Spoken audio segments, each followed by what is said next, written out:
ठीक है, चलिए सीमित क्षेत्र में 1857 के विद्रोह या स्वतंत्रता संग्राम पर बात कर रहे हैं हम लोग।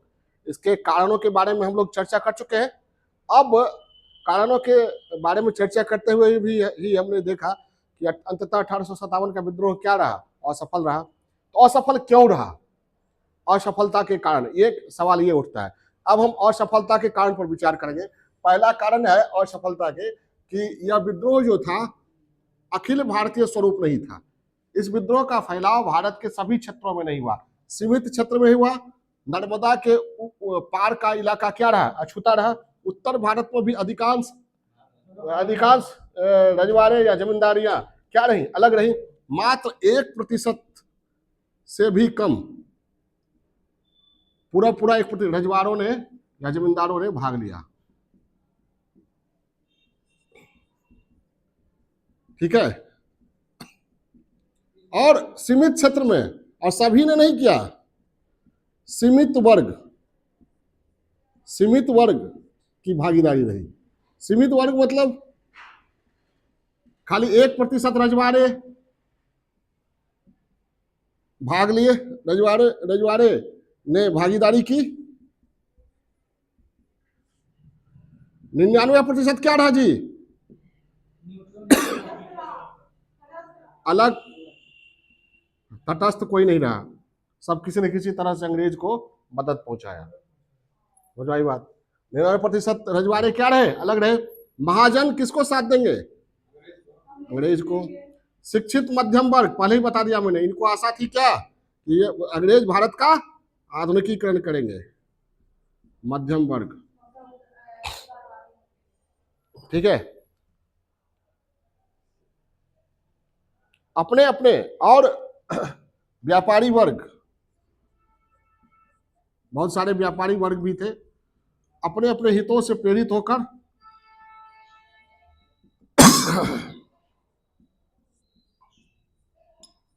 अंग्रेजी राज का क्या कर रहे थे, विरोध या समर्थन।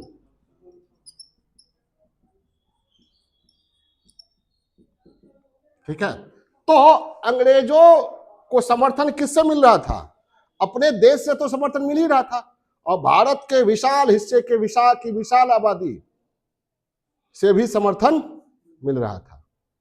तो ऐसे विद्रोह का क्या असफल होना स्वाभाविक ही था। उसके बाद योग्य नेतृत्व का अभाव।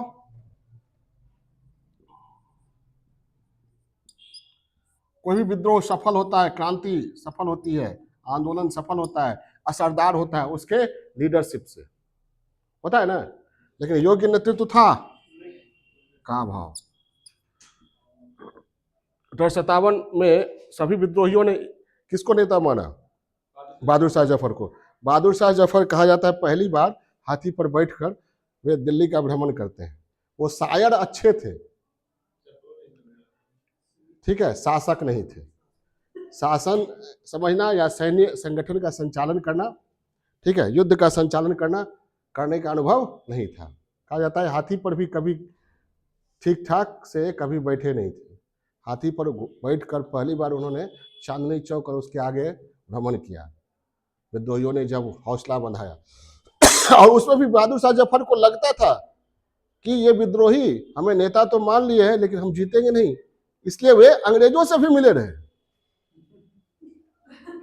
और बहादुर शाह जफर की रानियां जो थी बेगम, अपने अपने अपने बेटों को राजकुमार अगला बादशाह बनाने के लिए अंग्रेज के साथ पैरवी कर रही थी। तो सारा खबर लाल किला का जा रहा था किसके पास, अंग्रेजों के पास। समझ में आई बात है। तो योग्य नेतृत्व का अभाव। और उधर John Lawrence, Campbell, Hugh Rose, Neill, Outram and Taylor, बड़े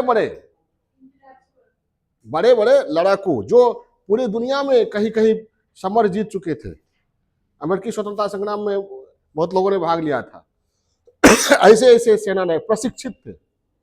तो योग्य नेतृत्व का अभाव।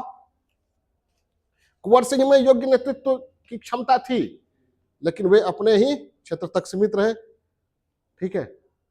और झांसी की रानी में भी योग्य नेतृत्व की क्षमता थी लेकिन वे भी अपने क्षेत्र तक ही सीमित रहे।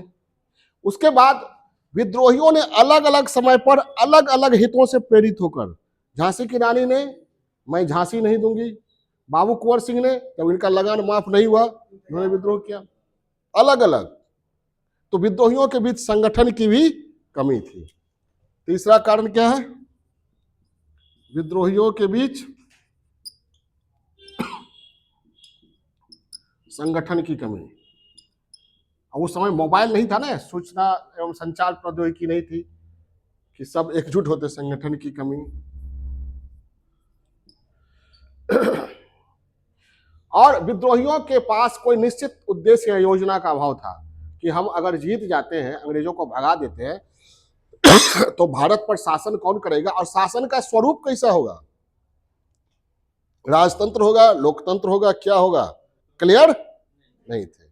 जाहिर है वो राजतंत्रात्मक प्रणाली लाते, इसलिए शिक्षित मध्यम वर्ग इनके समर्थन में नहीं थे। वो चाहते थे कि अंतिम बार जो उठे हैं उनका, ठीक है, ताकि जो भारत का आधुनिकीकरण होगा, समझ भाई बात।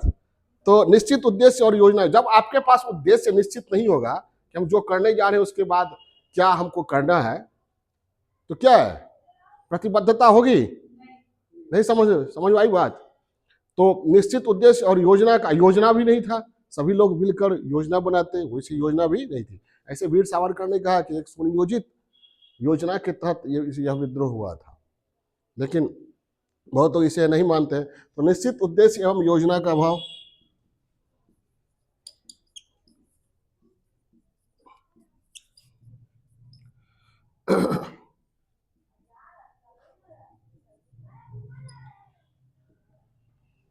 ठीक है। और अंग्रेजों के पास आधुनिक हथियार थे, अंग्रेजों के पास प्रशिक्षित सेना थी, तोप, गोला बारूद, बंदूक, ठीक है, एकदम आधुनिक तरीके से ये प्रशिक्षित सेना। और रजवाड़ों के पास, कई रजवाड़ों ने पेंशन खा खा कर बहुत दिनों से पड़े हुए थे, युद्ध का अनुभव भी नहीं था, ठीक है। तो सीमित साधन किसके पास? सीमित साधन, विद्रोहियों के पास सीमित साधन, और इनके पास क्या था जी? आधुनिक असीमित साधन था। पूरा इंग्लैंड, पूरे the sun never sets in my empire, England के क्राउन का ये कथन था, सूरज हमारे राज्य में अस्त नहीं होता है।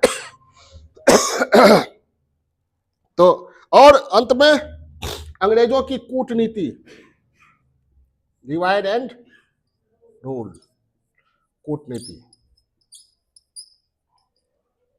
ठीक है। अंग्रेजों की कूटनीति क्या थी वो समझिए।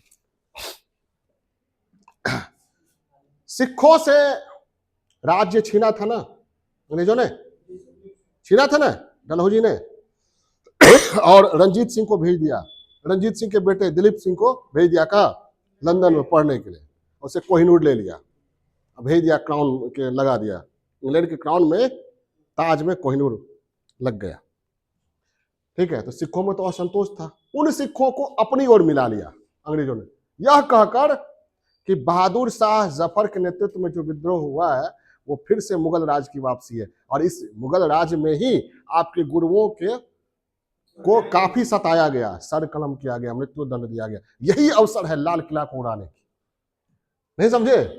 सिख सेंटिमेंट्स के आधार, इमोशन के आधार पर जुड़ गए, किससे? अंग्रेजों से, ठीक है। और सिखों की सेना आई दिल्ली, कश्मीरी गेट को उड़ाया गया, ठीक है। और अफगानों को भी इन्होंने मिला लिया, निजाम से इन्होंने छीना था बहुत बड़ा एरिया, निजाम को भी मिला लिया, सिंधिया से भी छीना था, सिंधिया को भी मिला लिया गया।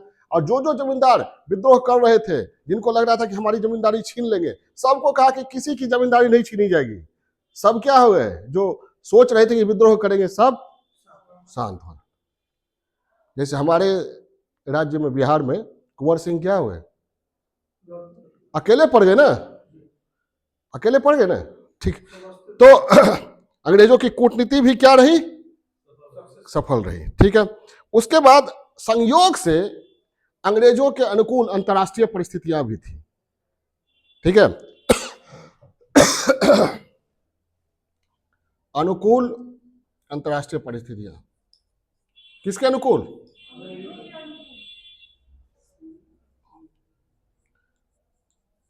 अनुकूल अंतर्राष्ट्रीय परिस्थितियां क्या थी कि अंग्रेज इस समय किसी भी अंतर्राष्ट्रीय युद्ध में उलझे हुए नहीं थे।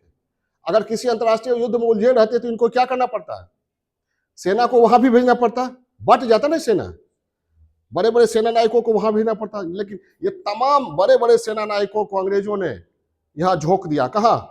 हिंदुस्तान। पहले ईस्ट इंडिया कंपनी थी, लेकिन अब अंग्रेज सरकार, ब्रिटिश सरकार अब आ गई कि भारत को छोड़ना नहीं है, ठीक है, भारत को उपनिवेश बनाए रखना है। क्लियर? और सबसे बड़ा कारण जो था, सबसे बड़ा कारण भारतीयों में राष्ट्रवाद का अभाव। सबसे बड़ा कारण राष्ट्रवाद का अभाव। भारत एक भौगोलिक अभिव्यक्ति मात्र रह गया था और यहाँ के लोग जाति के आधार पर, धर्म के आधार पर, क्षेत्र के आधार पर, रंग के आधार पर बटे हुए थे। राष्ट्र के प्रति चेतना का अभाव था।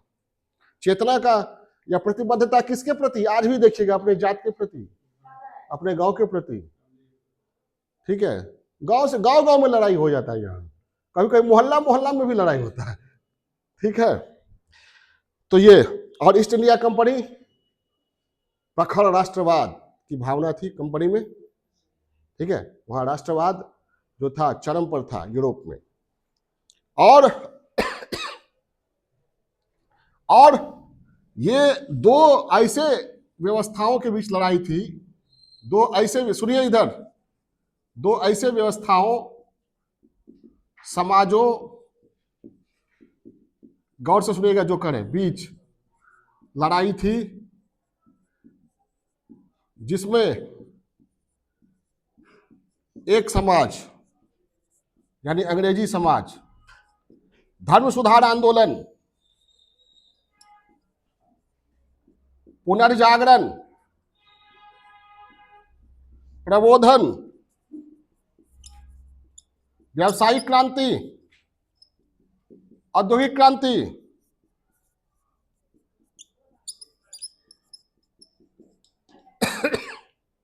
के दौर से गुजर रहा था, ठीक है। और जबकि दूसरा समाज यानी भारतीय समाज जाति प्रथा, सती प्रथा, ठीक है, क्षेत्रवाद, संप्रदायवाद से जकड़ा हुआ था। और ऐसे समाजों में जब संघर्ष होगा तो जीत किसकी होगी? आधुनिक समाज की।